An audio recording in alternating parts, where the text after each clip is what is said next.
Transformer testing methods. आज की video में हम बात करेंगे ट्रांसफार्मर टेस्टिंग मेथड्स के बारे में कि ट्रांसफार्मर की टेस्टिंग हम क्यों करते हैं, कौन से टेस्ट होते हैं जो कि ट्रांसफार्मर्स के किए जाते हैं, कौन कौन से मेथड्स हैं, किस तरह हम ट्रांसफार्मर की टेस्टिंग कर सकते हैं और क्यों ज़रूरी है। ट्रांसफार्मर टेस्टिंग बेसिकली कंफर्म करने के लिए होता है specification and performance of transformer. Transformer की टेस्टिंग की दो तरह की टेस्टिंग होती है, एक मैन्युफैक्चरर फैक्ट्री में और दूसरी कंज्यूमर साइड पे। यानी जो ट्रांसफार्मर बनाता है वो डिफरेंट टेस्ट करता है, type test, routine test, special test. और जो कंज्यूमर साइट है वहाँ पर भी कुछ टेस्ट होते हैं, जिस तरह के प्री कमीशनिंग टेस्ट है, पीरियोडिक टेस्ट है और इमरजेंसी टेस्ट है। अब मैन्युफैक्चरर या फैक्ट्री जो है वहाँ पर कौन से टेस्ट होते हैं। नंबर 1 है टाइप टेस्ट।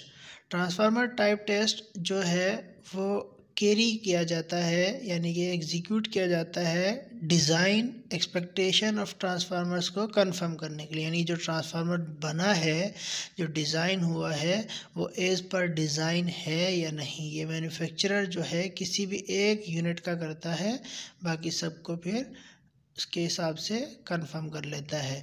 नंबर 2 है रूटीन टेस्ट। रूटीन टेस्ट जो है किसी भी ट्रांसफार्मर को सर्विस में लाने से पहले रूटीन टेस्ट किया जाता है, जिस तरह कि उसकी वाइंडिंग रेजिस्टेंस टेस्ट है, ट्रांसफार्मर रेशियो टेस्ट है, शॉर्ट सर्किट टेस्ट है, open circuit, insulation, dielectric, on load, oil pressure test, vector group test. ये सारे टेस्ट हैं जो कि रूटीन टेस्ट होते हैं। नंबर 3 है स्पेशल टेस्ट। स्पेशल टेस्ट जो है, अब फॉर एग्जांपल कोई कस्टमर ट्रांसफार्मर ख़रीदने आता है, वो कहता है कि मुझे डाइलेक्ट्रिक स्ट्रेंथ भी टेस्ट करके दो या नॉइज़ लेवल भी टेस्ट करके दो, तो वो एज पर कस्टमर टेस्ट करके दिया जाता है, जिसको हम स्पेशल टेस्ट कहते हैं। Consumer side test. Consumer side test में सबसे पहले है pre commissioning test. Most of the जो रूटीन टेस्ट होते हैं वही साइट पर भी प्री कमीशनिंग जिसको हम टेस्ट कहते हैं वो रिपीट किया जाता है, क्योंकि जो ट्रांसफार्मर ख़रीदता है वो अपनी कंफर्मेशन के लिए फिर से उस टेस्ट को रिपीट करके चेक करता है। दूसरा है periodic and condition monitoring test. Periodic और कंडीशन मॉनिटरिंग टेस्ट जो है सर्टेन कंडीशंस में किया जाता है, यानी कि ऑयल की डिहाइड्रेशन, अपना डाइलेक्ट्रिक स्ट्रेंथ चेक करने के लिए, इंसुलेशन टेस्ट करने के लिए। तो ये डिफरेंट टेस्ट किए जाते हैं एक सर्टेन पीरियड के बाद। सी है एमरजेंसी टेस्ट। कंज्यूमर की साइड पे एमरजेंसी टेस्ट भी होता है। ये तब होते हैं जबकि कोई ट्रांसफार्मर में आउटेज आ गया या कोई फॉल्ट आ गया। Transformer winding resistance test. Transformer winding resistance test क्या होता है, इस कौन सा इंस्ट्रूमेंट यूज़ होता है, तो इसके लिए जो इंस्ट्रूमेंट यूज़ होता है वो ट्रांसफार्मर ओहम मीटर होता है, जिससे हम ट्रांसफार्मर की वाइंडिंग की रेजिस्टेंस का टेस्ट करते हैं। रेजिस्टेंस जो है नॉर्मली फेज़ टू फेज़ लेते हैं और उसको कंपेयर करते हैं दूसरे फेज़ के साथ। Transformer turns ratio test. It is use to ensure the winding ratio, यानी कि जो स्टेप अप है या स्टेप डाउन है एज पर वाइंडिंग या टर्न्स रेशियो वो सही है या नहीं है, उसको टेस्ट करने के लिए हम ट्रांसफार्मर का टर्न्स रेशियो टेस्ट करते हैं with the help of turns ratio tester. Testing इसकी हम कैसे करते हैं, उसका प्रोसीजर यहाँ पर मैंने लिखा है कि हम एलवी साइड पे वोल्टेज देते हैं, एचवी वाइंडिंग और एलवी वाइंडिंग से हम मेजर कर लेते हैं रीडिंग्स को वोल्टेज की, यानी कि अगर स्टेप अप है या स्टेप डाउन है तो उसी रेशियो से वो स्टेप अप या फिर स्टेप डाउन करेगा। इंसुलेशन रेजिस्टेंस टेस्ट, जिसको हम मेगर टेस्ट भी कहते हैं, ये बेसिकली इंसुलेशन ट्रांसफार्मर की चेक करने के लिए होता है, जिसमें हम मेगर यूज़ करते हैं depending upon the voltage level of a transformer.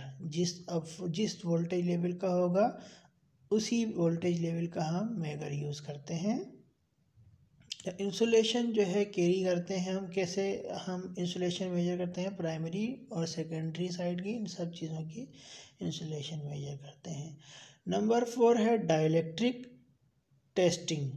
Dielectric testing जो है ट्रांसफार्मर के ऑयल की होती है, जिसमें हम इंस्ट्रूमेंट जो यूज़ करते हैं वो ट्रांसफार्मर ऑयल टेस्टिंग किट होती है, जिसमें हम ट्रांसफार्मर के ऑयल को प्लेस करते हैं बिटवीन 2 इलेक्ट्रोड्स और उस पर हम हाई वोल्टेजेस देते हैं।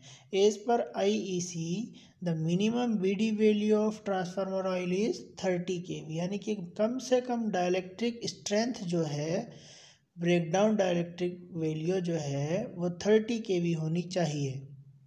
अगर उससे कम होती है तो हम उस ट्रांसफार्मर ऑयल की डिहाइड्रेशन करते हैं या फिर उसको रिप्लेस करते हैं। मिनिमम 30 kV होनी चाहिए। Number 5 open circuit test. This test is perform to determine the core losses. Basically open circuit test जो है वो कोर लॉसेस को मेजर करने के लिए किया जाता है, जिसमें volt meter, watt meter, ammeter और वेरिएक इंस्ट्रूमेंट यूज़ होते हैं। टेस्टिंग कैसे करते हैं? Voltage at a rated frequency supplied at a LV side with the help of variac of variable ratio. Short circuit test.